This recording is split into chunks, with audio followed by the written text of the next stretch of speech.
Λοιπόν, τι σας έχω σήμερα? Άλλος ένας Κυριακός για συντήρηση. Βέβαια δεν με καλέσαν για συντήρηση ακριβώς. Δεν ζεσταίνει και έχουμε και εδώ έχει λιώσει. Βέβαια και το άλλο, κάτι βραχώ τώρα. Έχουμε και ωραία θέα εδώ τον Παρθενώνα.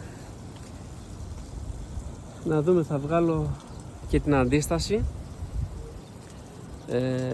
που έχει καεί μαζί με τον θερμοστάτη, φαίνεται. Και με την ευκαιρία θα κάνω και μια συντήρηση, αφού θα τα ανοίξω ούτως ή άλλως. Οπότε ας κάνουμε και μια συντήρηση, να βγάλουμε άλατα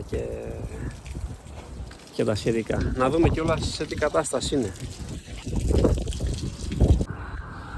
Λοιπόν, έχουμε βγάλει την αντίσταση.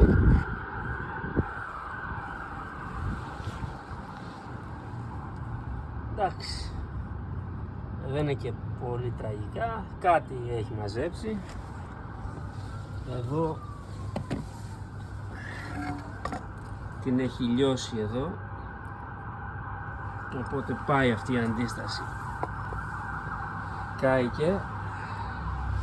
Εδώ έχουμε την καινούρια γνήσια της Νόμπελ και σε λίγο θα το δούμε και το αποθετημένο.